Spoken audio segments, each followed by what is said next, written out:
Bonjour et bienvenue en France, bienvenue à Paris, bienvenue à l'Hôtel Saint-Depère en Saint-Germain.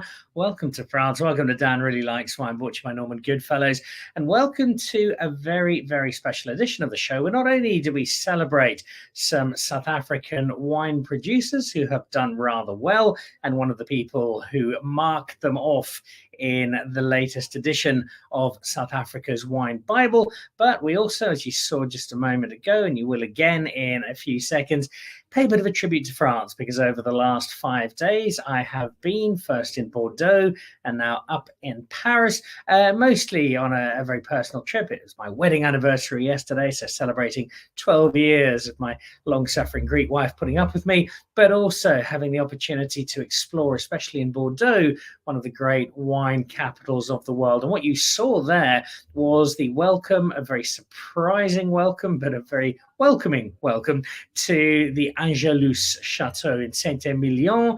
And it's not just a home of terrific wine, it's also a home of famous bells. And they played the South African national anthem as a welcome to us when we were there on Friday afternoon. It was a really cool way to kick off a visit to an iconic Bordeaux estate as part of what has been a terrific few days, culminated last night in Madonna playing till about 1 o'clock this morning live in concert, hence some slightly bleary eyes, and I can still hear her anthems ring out from what was an extraordinary show, a very personal show, and one that had a full house at the Accor Arena in Paris on its feet and dancing.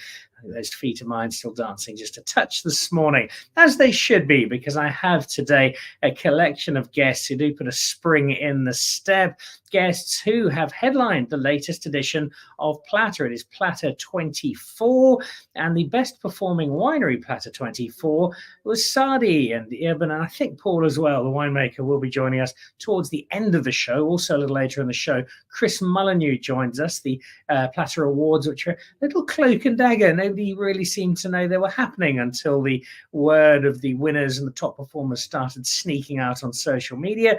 But the Mullineux hosted that event, and they did particularly well. So too did Duncan Savage. He's braving the rain in Stellenbosch and will be with us very shortly with his take on the awards and why they continue to mean so much for South African producers. And we also have Corlea Bosman, the Editor's Choice Winery of the Year. Why did they win it? Why is it so important to them? And what's going so right at Bosman? We'll find out in a moment. By one of the Platter reviewers, somebody who's done the job for a fair while now and remains one of South Africa's most respected voices in wine. Angela Lloyd completes our special lineup of guests, and they will all be with me on the show in just a moment. Before we kick off with them, though, let's have a quick look at today's news.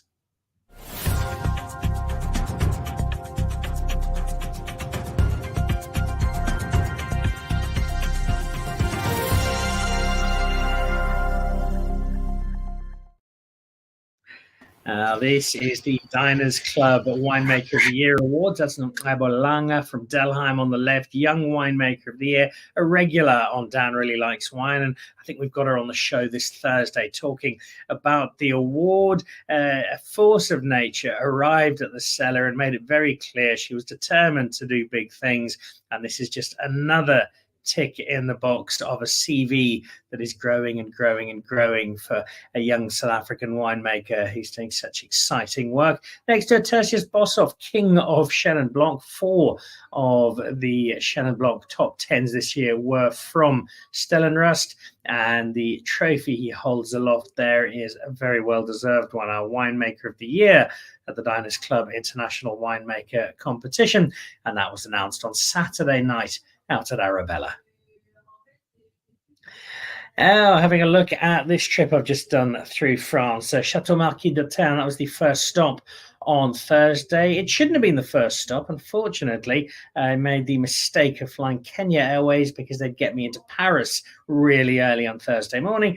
But Kenya Airways tend to fly when they feel like it. And so we only got into Bordeaux on Thursday evening. It meant we missed out on a visit to Chateau Parma, sadly, and a visit to Chateau Pichon, but we did get dinner at Marquis d'Autun, a terrific restaurant. Margot at night is a very quiet, almost eerily so place, but the restaurant was full, a lot of visitors, a lot of international visitors, a lot of wine flowing, and that 2011 year of my marriage, so good vintage to have. Not the best Bordeaux vintage, but that wine very pleasant. Margot with its Cabernet Sauvignon drive and very soft, very gentle Cabernet Sauvignon headlining that wine. So that was a pretty good start to time in Bordeaux. From there on to Chateau Kirouan. We were supposed to be at Kirouan on Thursday. Instead, we went on Friday morning. Wine tasting at 9 o'clock and wine tasting in the barrel room. And I mentioned a second ago that the wine of Margot is led by a very soft Cabernet Sauvignon. Well, we barrel tasted Cabernet Sauvignon out of this year's vintage. And normally Cabernet Sauvignon quite that young would be a bit of a handful. This was very approachable, very soft, still very young, obviously, but delightful to be able to experience it as it starts to kick off its journey towards bottle and towards being drunk. And just seeing the cellar at Kirouan was superb. So thank you to Jan and Hervé and the team at Chateau Kirouan. Then on to Chateau Figeac, which recently got its Class A status. And we were very, very fortunate. Not only were we guided around by Hortense, the owner of Chateau Figeac, but she opened a bottle of 2009 to Bordeaux, probably what 15 is to Stellenbosch in terms of a proper rock star vintage.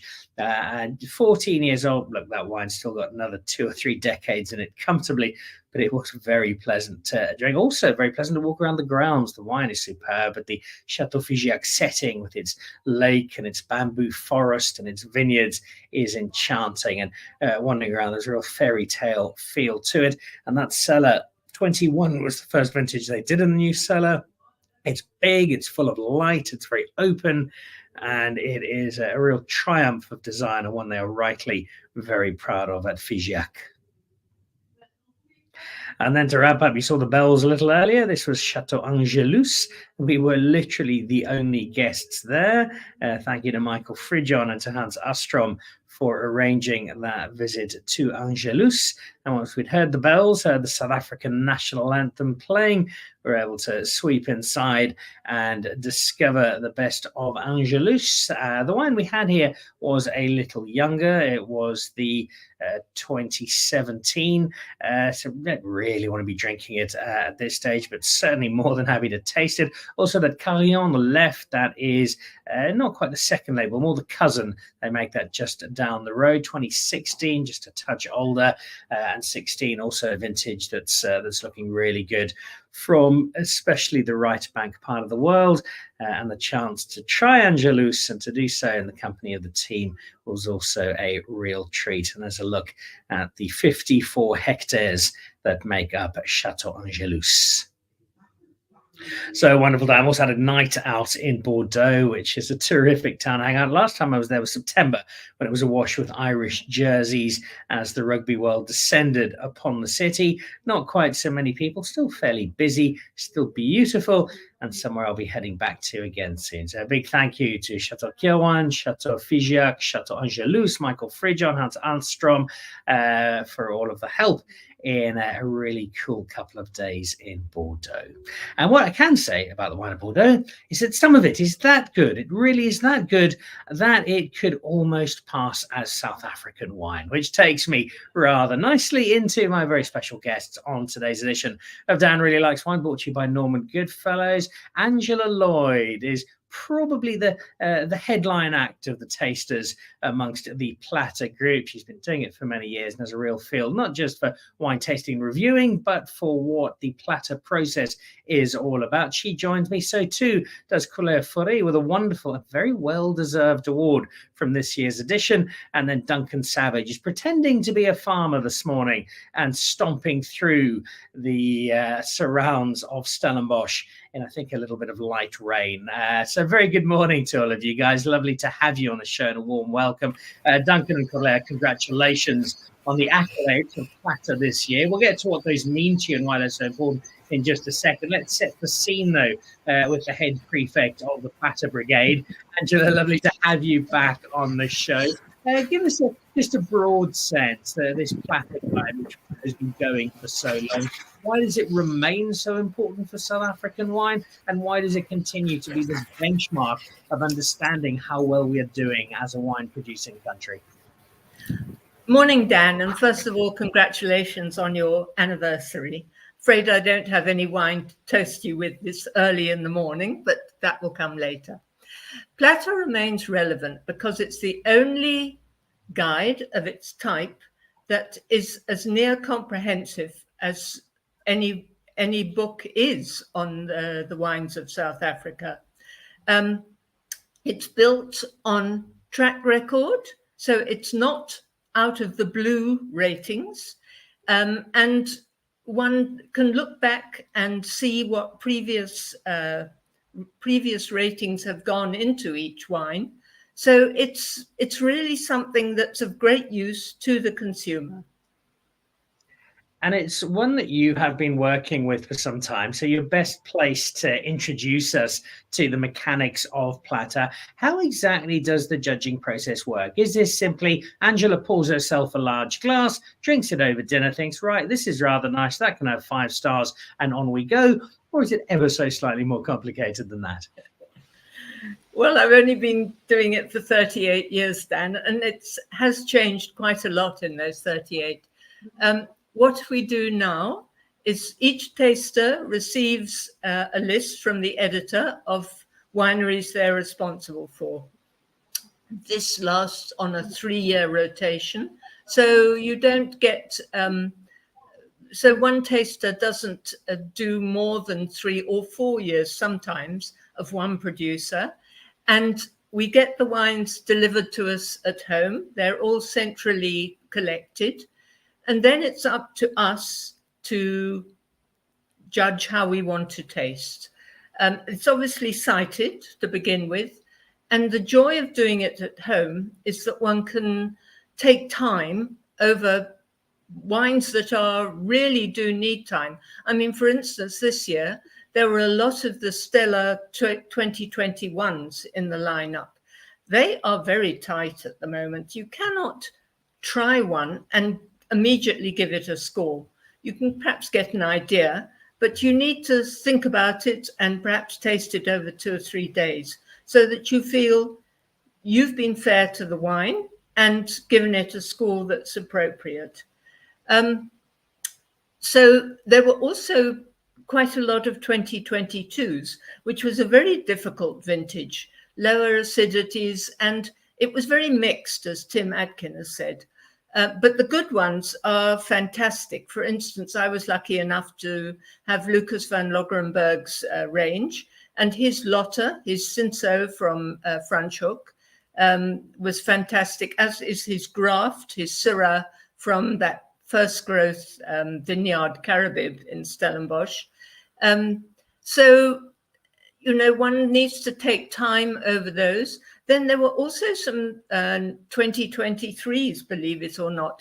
But what I really liked about some of these, you know, that in the guide, there's this little icon for smileys for good drinking at good value.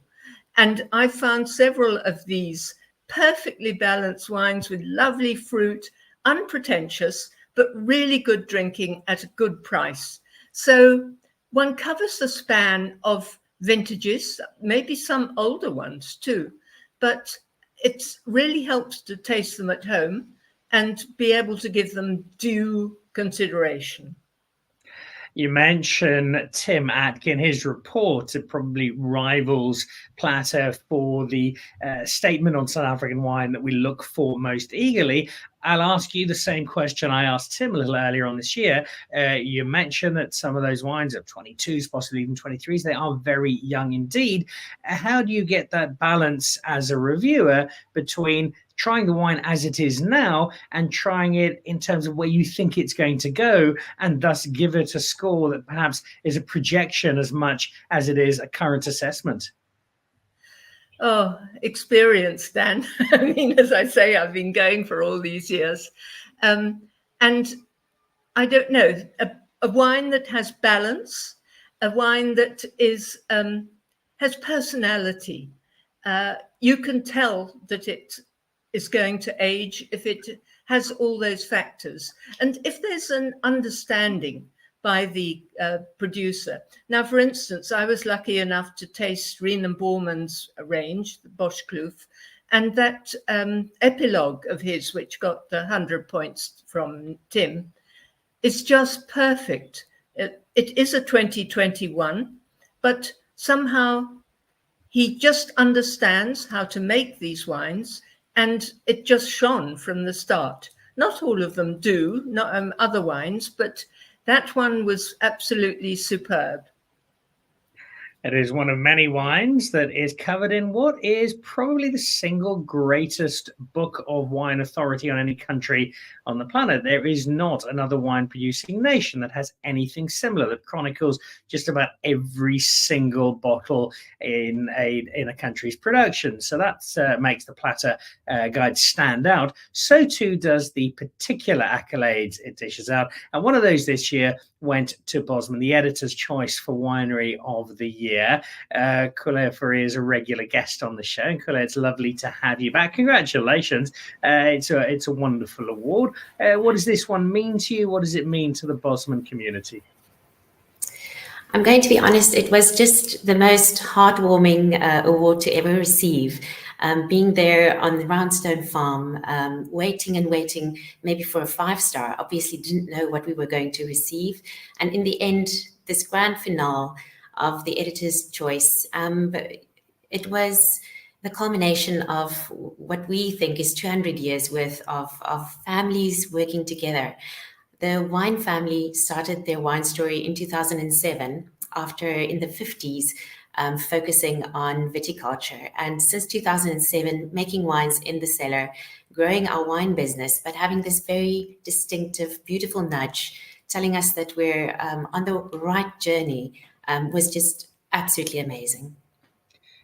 You've got this award for a number of reasons. Yes, you make terrific wine.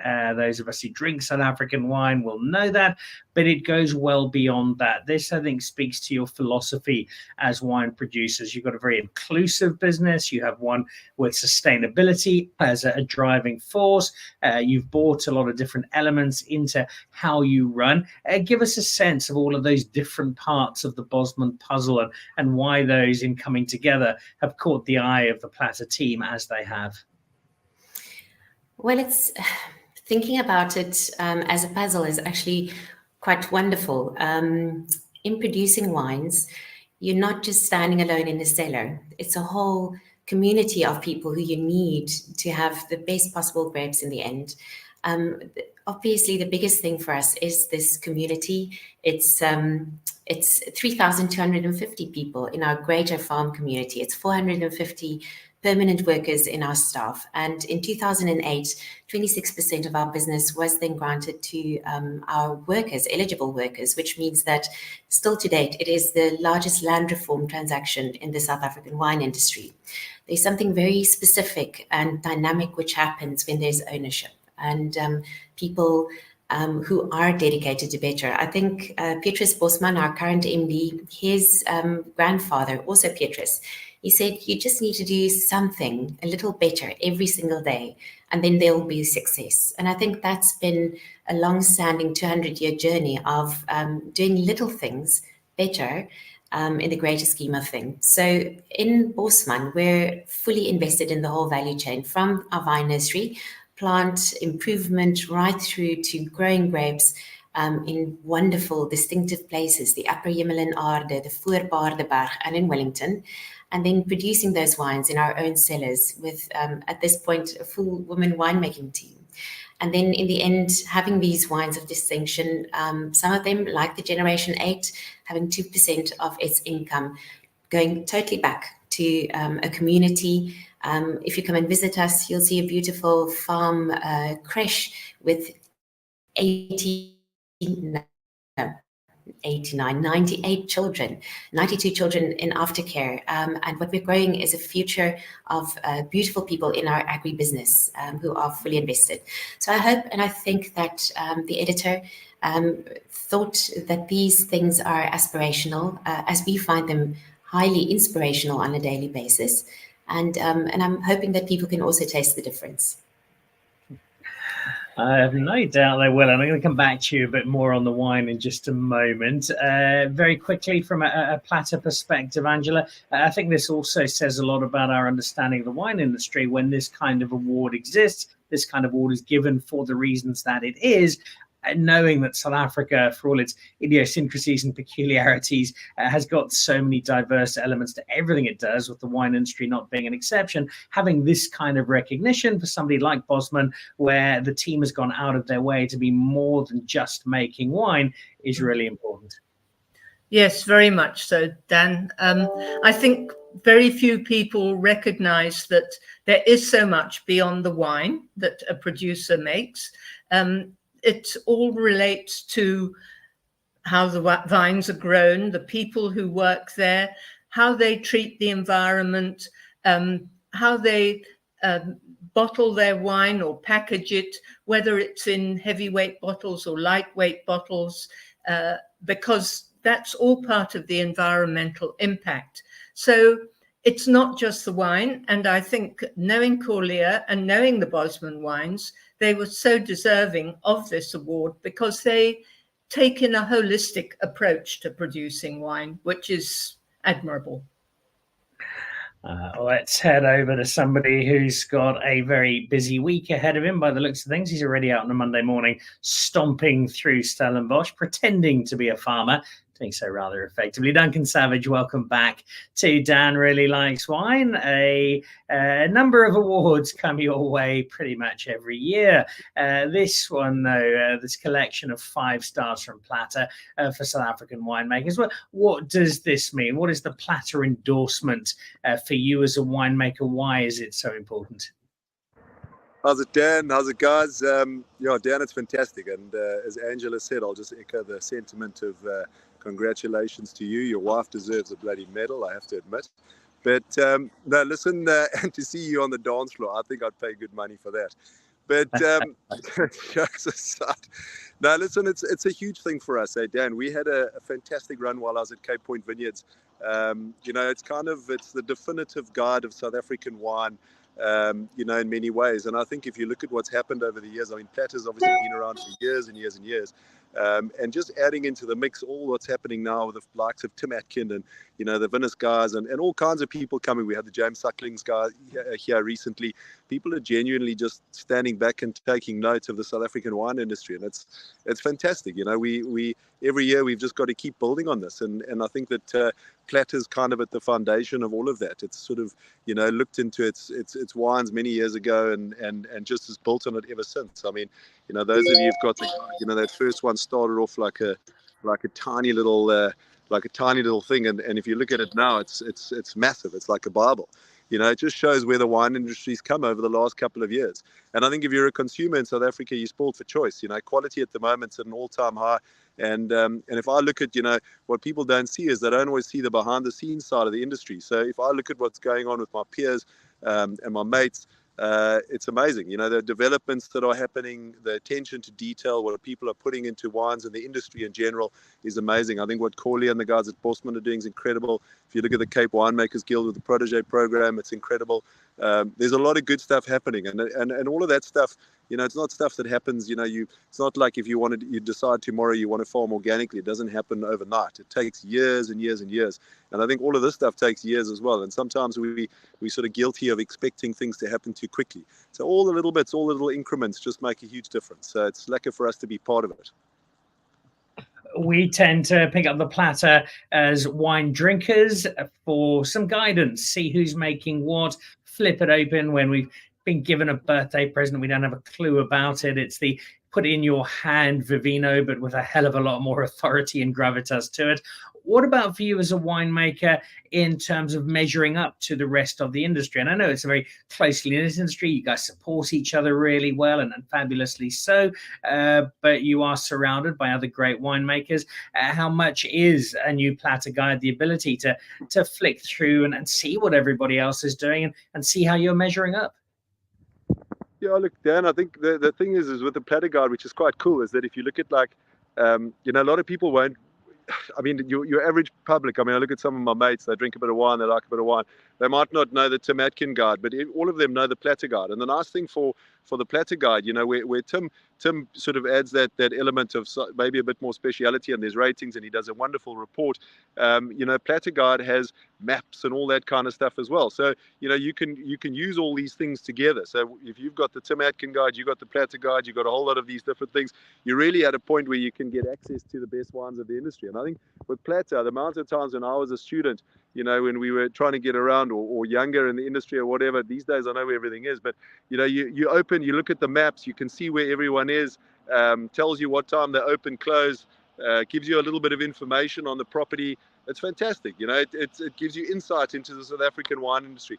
You're a tourist that jumps off a plane, someone says to you, just, if you want to do wines, get the Platter guide. It'll sort you out, no worries. It's fantastic from that point of view.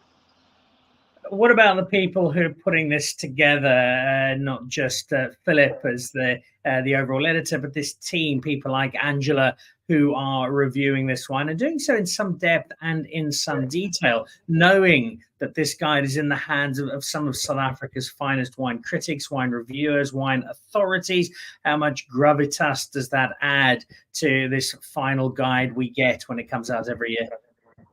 Look, I think it's important, from our point of view, there's always this debate about blind and sighted and all that kind of stuff. If I'm sitting at home and I'm drinking great wine, I want to see what I'm drinking. I want to know the story. I want to, make friends with that wine over a couple of glasses. And sorry, we've got the excavator operator forgot his grease pot this morning. So this thing's making a bit of noise below me here. Now, the cool thing about it is, you want to be able to kind of like make friends with the wine, as I say. And I think that Platter gives wines the opportunity. There is a track record element for wineries. As Angela rightly said, vintage like 21, 17, 15, what we're going to see now from the start of the 23 vintage. These wines are tightly wound from classic Cape vintages. Giving them the benefit of the doubt is fantastic. Getting to understand that wine over a couple of hours as it opens up in the glass, rather than someone making a 10, 15 second decision on that specific wine. And then at least it also, by the time it gets to the 5-star tasting, we've been very lucky to do well in that tasting over the years. I think with blind tasting, there's always an element of luck, in the equation. But at the same time, you know that there's a screening that's been done. So the guys sitting there know that their peers who are tasting with them have taken the effort to make sure that, that they've got the right wines on the table, or at least, yeah. Speaking of the wines, the ones that you make come from, amongst other places, the vineyard you're in now. Just before we let you go and carry on with your day's farming, give us a quick view of where you are. Tell us where that is and where those grapes go in terms of the Savage range. Yeah, so we're busy fixing a landslide here. I don't know if you can see I'm not very good at steering this thing. There's a excavator cruising around up there. This is what we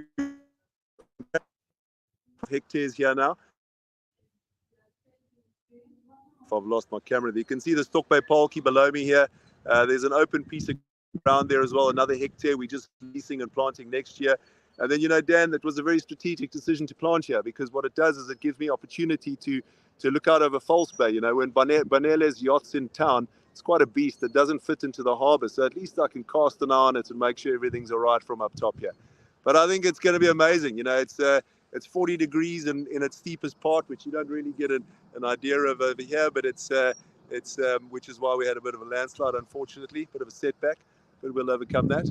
And I think this will be epic. So if you look down below, this is the vineyard we planted, and then we've got the new one, and then that's the Sons of Sugarland vineyard over there.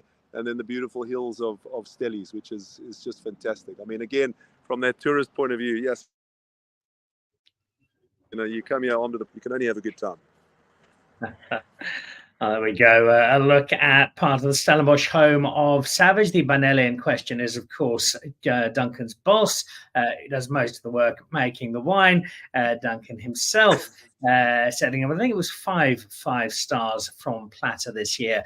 All of them richly deserved. Duncan, I know you've got to get off and get some viticulture done. So thank you for joining the show, and congratulations once again on a terrific year for you from John Platter. Let's go back to Angela and just have a look at the range of wines that we have this year. The selection that you get, Angela, as a taster is from all over South Africa, and it's one of both the delights but also challenges for winemakers and for people drinking it. There is just so much choice. Either as a winemaker, the options you have of what to grow and what to produce. For those of us drinking wine, where on earth do we begin? How do you compare these different wines? How does a 5-star Pinot Noir sit alongside a big, bold 5-star Cabernet Sauvignon? What sort of structure collectively do you have as reviewers to ensure that whatever you're looking at, from wherever it is in South Africa, from whatever varietal or combination,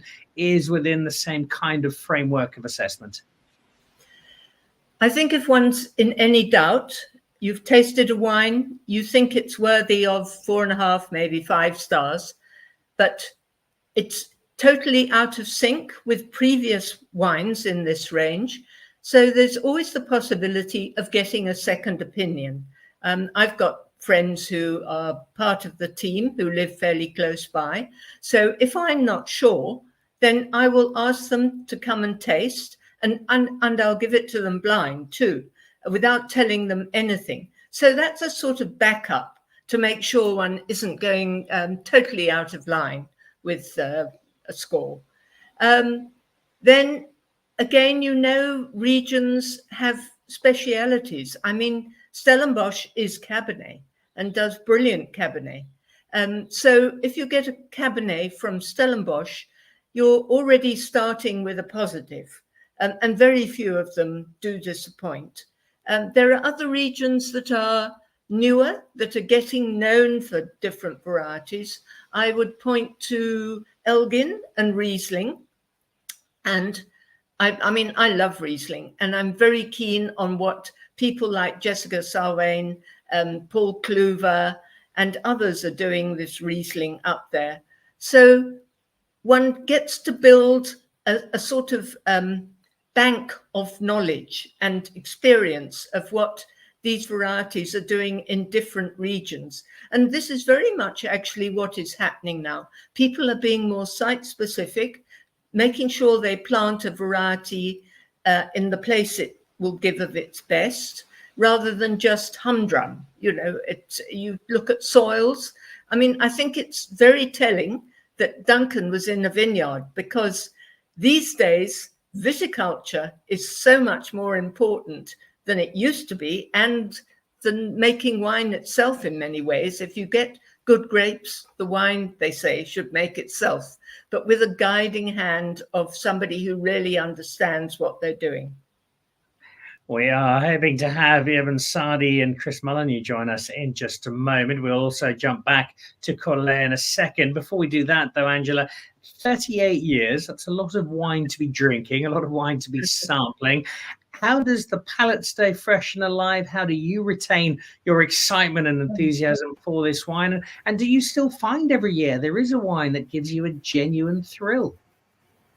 Absolutely. Absolutely. Absolutely. I can't tell you, the tasting is the most exciting part. Opening up a bottle, you can be so surprised by something you don't know that's going to impress you so much. I never tire of it, honestly. I mean, retire? They're going to have to push me out. No, truly. Wine, what was it Samuel Johnson said? If you're tired of London, you're tired of life. Well, if you're tired of wine, you're also tired of life, because every bottle is different and it's fabulous. It's a terrific philosophy to have, and may there be many, many, many more Platter guides with the Angela Lloyd signature to them. Corlea, we've discussed the framework of what you're doing at Bosman and why you've won this Editor's Choice Award and why it is so richly deserved. No matter what you do, though, it all has to come off the back of producing quality wine that people are drinking and enjoying and appreciating and approving of. And that is exactly what you're doing. Give us a sense of how all of these added elements, from the Generation 8 and the money going into the community to the ownership of Bosman and the changes there, how that has positively impacted on the wine that you're making for you as a winemaker. I think one of the most wonderful things is that because we have this large group of people, 450 permanent staff, that they're fully invested in the whole cycle. So we find that we have generational knowledge of our vineyards, people who've gone to these vineyards as children, now working in them, knowing what to expect from them. So there's something really amazing when there's knowledge of what we're working with. So that's the first important thing. Then in terms of our environment, as we've gone on a whole, organic is really also a part of our story, and that has been a huge learning curve. But we've also gotten to the point where regenerative agriculture is really exciting and something that we've made part of our philosophy. So we have things like 300 sheep. That's part of our, let's say, our vineyard efforts in terms of just not using herbicides, but actually having sheep. And then we have compost tea plants where we add wonderful nutrition to our vineyards, which just gives for resilient plants. Resilient plants gives us the opportunity to make fantastic wines. And then also maybe from the vine nursery perspective, also looking at planting different things. We've had a tasting on the show before where we spoke about Nero d'Avola, thinking about what the next frontier in viticulture for South Africa might be, and also wanting to be there when it happens. So all of these little things, I think, again, wine and wonderful wines aren't made in big chunks. Sometimes it's just over time, consistently wanting to do the right thing, and those little things in aid of making a product which really speaks from where we are, and a product which really, in the end, gives the customer joy. And also, I think it gives your part of the world joy. Wellington has got some terrific wine, but it is an area that I feel doesn't always get quite as much attention and quite as much of the credit it deserves as opposed to some of the other wine areas. I think you're doing a really good job of lifting up Wellington. Where for you is the Wellington wine story, and what is it that not just Bosman but all of your neighbours in the area, what are you doing so right that the South African wine drinking public should be taking notice of, should be going out of their way to get hold of and experience? I've been living here now for the last 20 years, and I'm totally converted to the notion that Wellington is a really special place. I think cool climate is cool, and our efforts in the Upper Himalayan Arda should tell you that we're really invested in that too. But I think for a long time, warmer climates have gotten a lot of flack. What's wonderful is that when people come from abroad and they come and taste our wines, they can taste sunshine.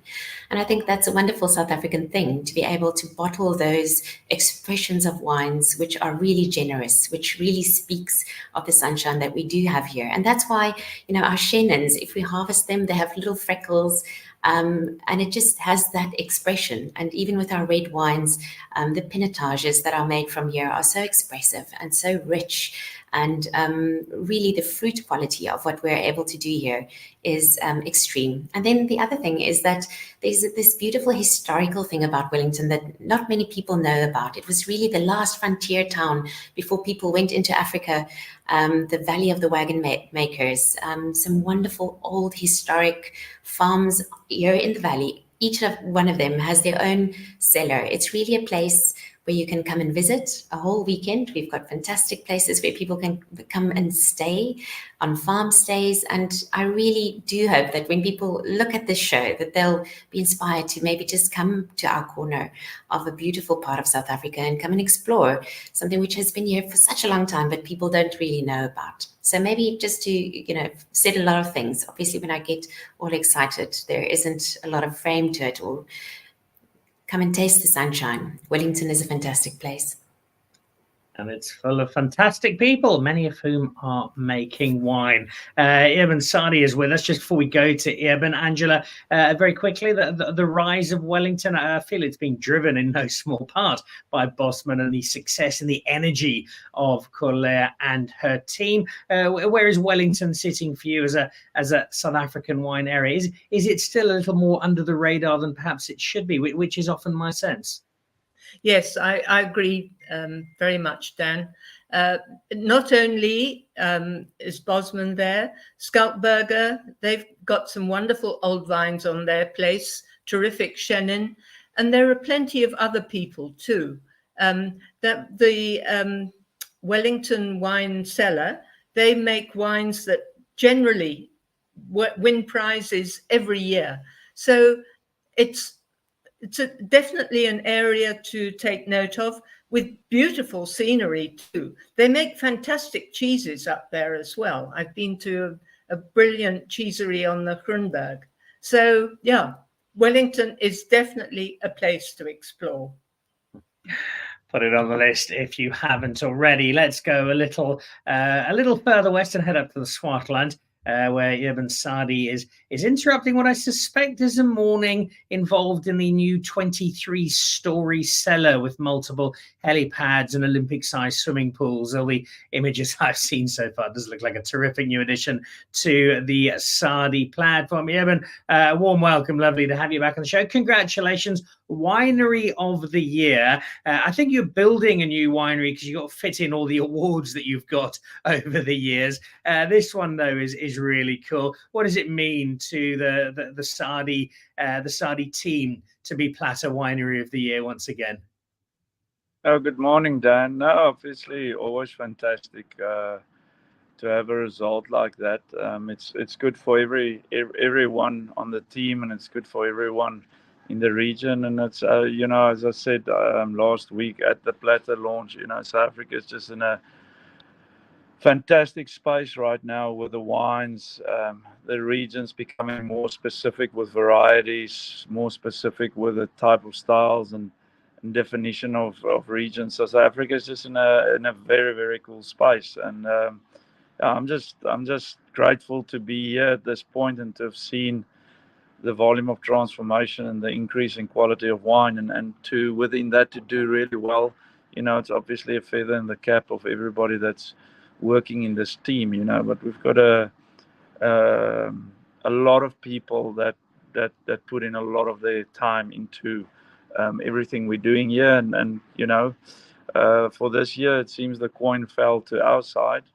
I think for all these things, wine's such a it's with tastings and all of that, the Platter guide is a very important guide. I think there's very few industries that's got a record of all the historic wines and the wineries and the history, and it's all captured in all of these in all of the years of the Platter guide. So it is a very important publication in South Africa.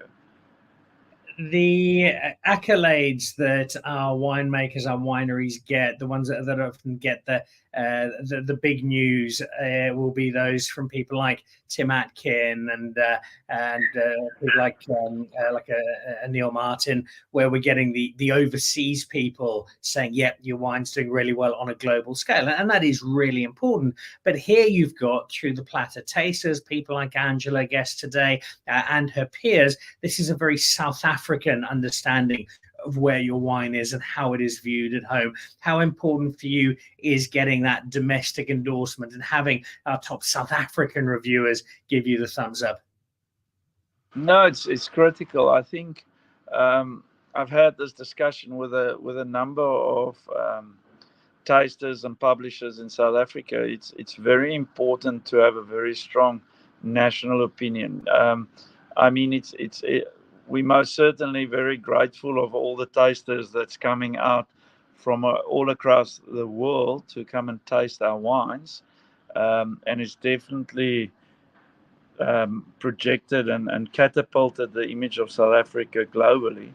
But it will always be very important to have a strong national opinion. I think also from and unfortunately in South Africa, journalism and publication has taken a hammering. There's not an awful lot of money in it. I mean, we have a very small community of people in South Africa that's actually very highly invested in wines and all of that. You know, it's just the demographics of our country. So the whole publication of wine information and books and magazines and all of that, you know, we don't really have for the history of this country, we actually have very little publications on wine. So it's critical to take care of what we've got, and the Platter is just one of those, and we need a very strong national opinion. It is being fueled by some terrific South African wine writers and reviewers and assessors like Angela. They are working with some quite impressive material, and this year it is the Sadie family wines that come out on top as the winery of the year, and that sits within the broader space, Eben, of a really exciting time. I've seen a few photos that have snuck into my WhatsApps from a couple of people who've been out to visit. There is a new cellar taking shape. How far down the road is that cellar, and more broadly, how exciting are things looking at Sadie family wines at the moment?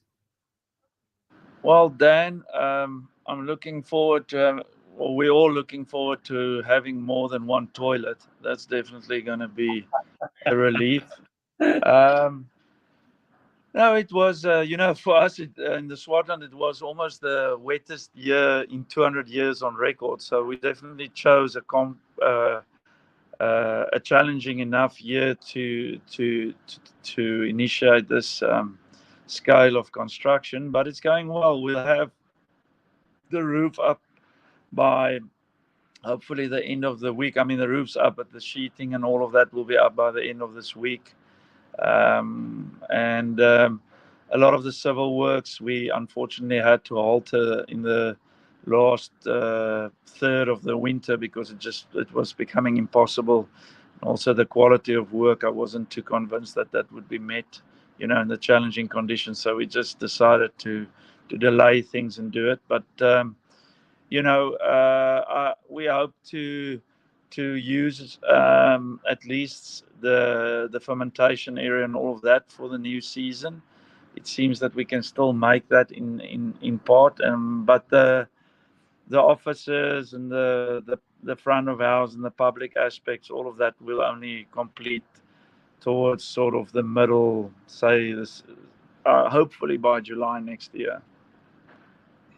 I think there's a visit with camera crew out to Sadie Family Wines to have a look at that. Even just before we let you go, similar question to the one I put to Duncan Savage a little earlier on in the show. When we read this wonderful volume that is Platter to get a sense of the landscape of South African wine, as wine drinkers, we're looking at producers, we're assessing wine, we're getting vital information for the South African industry from a wine drinker's perspective. What about for you as a producer? How much of this is a chance to get a measure of what everybody else is doing, get a sense of the rest of the industry, and ensure that you've got a real feel for where you sit within that South African winemaking context?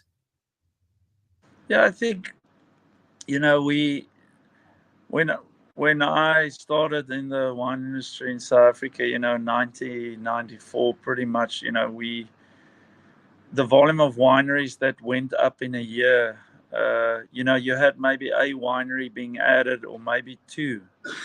At this stage, it's so sporadic with all the new projects starting all over. It's actually, it's quite challenging just to stay up to speed with what's going on, and the Platter Guide's good for that because it can just lie there on the coffee table and you just browse through it and you read about new names, and at least to some extent try to be informed and know what's going on. But I mean, I know Savage, myself, a lot of us, we drink an awful lot of wine. To understand where you sit within a community, you need to just yourself drink a lot of wine and see where it's at. Drink international wine, see where you're at in terms of what's going on there. And but South Africa, certainly the wines, I've never been more proud of all of the producers. And I think the power of the collective, South Africans work very well together. There's not an awful lot of animosity and all of that. I think we all in that realization that we need to kind of take on the world together. And it's most certainly not the same for a lot of other countries in Europe where everybody's kind of on their own little island. So it's just a fantastic place to work and have a life, and bring up a family. So yeah, all good things. But congratulations again, Platter Winery of the Year in the new 2024 edition. I think that's the 5th or 6th time it has been collected. A multiple winner. So too is the Mullineux team. And Chris joins us in a second. Very quickly though, Angela, Sadie, once again, Winery of the Year. This benchmark performer, what Sadie continues to do as a brand, not just for themselves, but for South African wine, is both exceptional and so very, very important. Absolutely, yes. I mean, I was lucky enough to taste Eben's wines for 3 years, a couple of years back.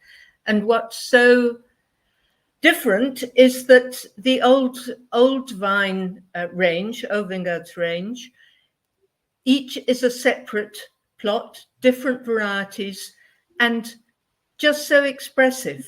I mean,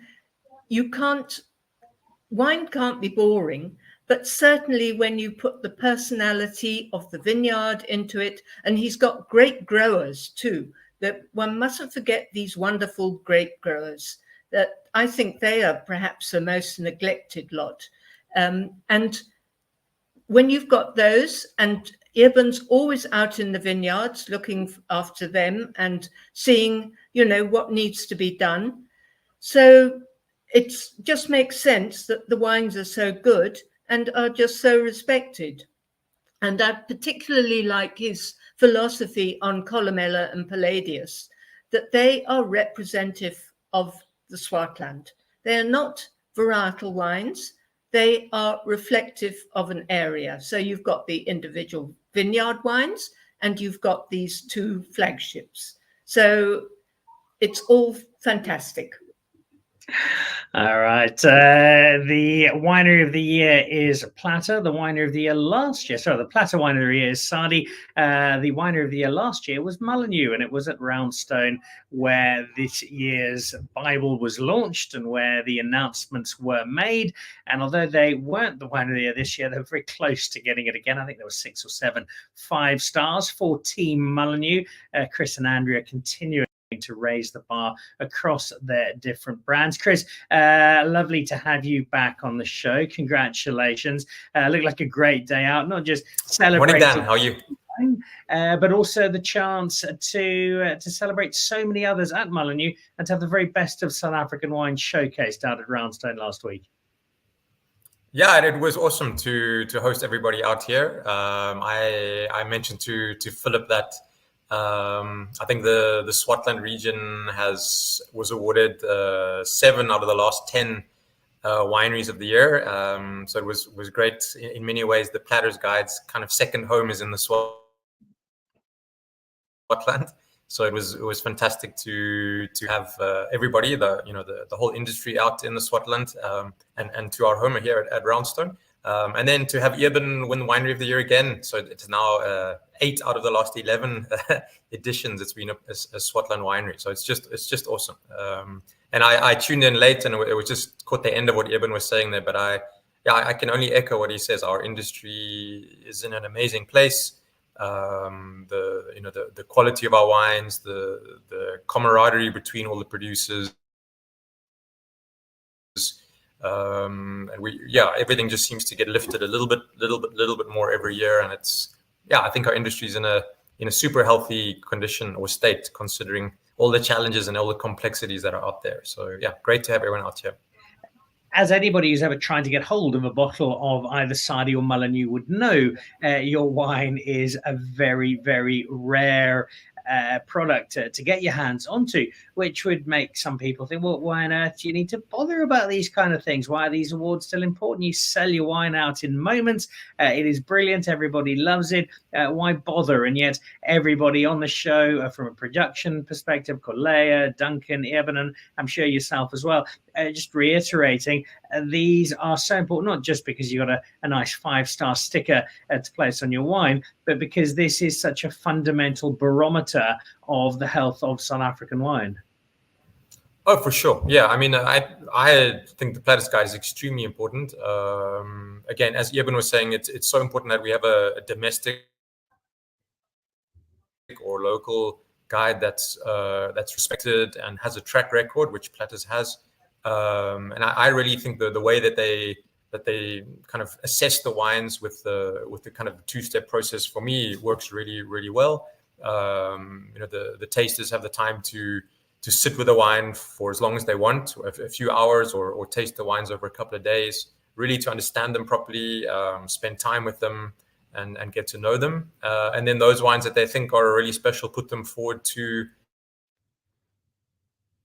the second tasting, where a group tastes them blind, just to take away the label. So yeah, I think it's great. And if you look over the years at the wineries that have done well, I think it really reflects the industry, what's happening, what's exciting, and what's relevant in our industry. And it's a guide that is respected overseas. If you're in the UK or Holland, or traveling internationally, it's a guide that people do refer to, and it's an amazing guide to our wines. So yeah, very special guide for our country. Also, I think important for you guys, the two brands that drive what you do, Mullineux, Angela, and Passant, you're kind of getting equal measure. There's love for both sides of that, and as a business, that's also a very welcome endorsement. Yeah, I mean, it's pretty crazy. We have obviously having Winery Passant in Franschhoek and Mullineux in Swartland. We do a lot of driving between the two wineries. I was in Franschhoek this morning, and now I'm in the Swartland already. It's only 9:30. But yeah, so managing those two wineries is complex. But we're lucky to work with an incredible team. We've got an amazing team here in the Swartland, in the vineyards and the winery.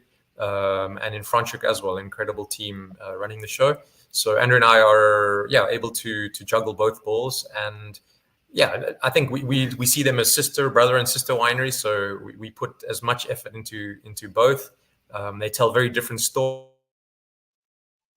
Obviously, Mullineux is about expressing the Swartland, mostly through the lens of Chenin and Syrah. We're on a journey as well as things get drier and warmer. And we have new varieties coming online in South Africa. We are on a journey of kind of future-proofing ourselves, so working with a few new varieties and planting some really interesting varieties. And then Winery Passant is really, it allows us to take a completely different tack, so to work with other varieties and other appellations and express I think South African heritage and history and what's exciting in the broader landscape. So we feel very fortunate to be able to do both. Keeps us busy, never seem to stop, but it's awesome. Wine making or wine growing is it's not a job, it's a life, and we're very fortunate and blessed to live an amazing life. So yeah, it's awesome. Well, we are very fortunate and blessed to be able to drink the wine of Chris and Andrea Mullineux, another host of 5-star accolades from Platter this year, and handing on their Platter Winery of the Year title to Eben Sadie just up the road. I've got a suspicion it might be headed back their way in the next year or two. Just before we wrap up, what's been a lovely show with some terrific producers. Angela, 2024 is now out, looking regal and resplendent in what I think is bright purple. There might be an official title for the Pantone or the colour. There we go. Just looking ahead, is this a wine guide that comes with a wave of optimism and a sense for you 38 years on, that South African wine is genuinely in a really good, happy, positive, upbeat space? Very much so. Very much so, Dan. It's regal, yes, the color. And I think it reflects the sort of majesty of the South African wine industry at the moment. It is packed full. I don't know how many wines were tasted. Philip usually says there are about 7,000 or so. But, you know, obviously each of us only tastes a relative few. But it's so encouraging, as I said, to see the quality and how it improves year on year. It's going to be very interesting to see what the 24 harvest brings. But I'm already looking forward to it and tasting again next year, which is a great privilege, I must say. I mean, I'm always invited back, but it is a privilege to be part of this group. I'm not sure it would be a Platter guide without Angela Lloyd. The latest guide, Eben Sadie suggesting that it looks like the colour of fermenting pinotage foam. I think that's a very good way of describing it. Angela, thank you so much for being part of the show. Thank you and your team for all of the work you've done in giving us the guide this year. I think Corlea is still with us. Corlea, thank you very much, and congratulations once again for your success. Eben as well, Winery of the Year, and I am coming out to visit you as soon as this new winery with its second toilet is up and running. And Chris, congratulations to you and Andrea as well. Platter coming out is such a momentous occasion for the industry. It puts smiles on faces all over the place, and it gives people like yourselves the kind of accolade and the kind of endorsement that is so richly deserving. So, Corlea, Chris, Eben, thank you so much for great wine and for well done for everything you've won this year. And Angela, thank you so much for giving us a Platter perspective for this year's edition. Thank you, Dan. Thanks very much. Cheers, guys. Thanks, guys. Thank you so much. Good, Dan. That is our South African Platter Winery of the Year, Eben Sadie, being handed over by Chris and Andrea Mullineux. Corlea Bosman, the Editor's Winery of the Year. We also caught up with Duncan Savage a little earlier, and Angela Lloyd, 38 years, adding her flair and distinctive flourish to the Platter guide, which is now out and available. 414 Rand is your price. Exclusive books, amongst others, will have it for you, and you can sit down and page away and get a sense of this remarkable, sprawling, wonderful industry that is South African wine. And having spent the last 4 or 5 days in France drinking some fabulous wine, visiting some wonderful vineyards and some great and historic chateaux, I am still firmly of the belief that when it comes to the sheer joy of drinking, celebrating, and reveling in wine, South Africa does it as well as any. And all of our producers on the show today are a very vivid illustration of exactly that. I've got a trip out to Hong Kong, and then I'll be back in South Africa later this week in time for Thursday's show, in which Bolanga and Tertius Boshoff, winners of the Diners Club Winemaker of the Year Awards, will be joining us. I also hope Ryan Cole will be joining us, Chef of the Year at the Eat Out Awards, and we have one other special guest I'm hoping to have with us, but you'll have to wait till Thursday to find out who that is. From the Hôtel Saint-Depère en Saint-Germain en Paris, merci bien for joining me on the show. Thanks to all of our very special guests. Grab hold of that copy of Platter. This is Dan Really Likes Wine, brought to you by Norman Goodfellows. We'll see you on Thursday. Au revoir de Paris.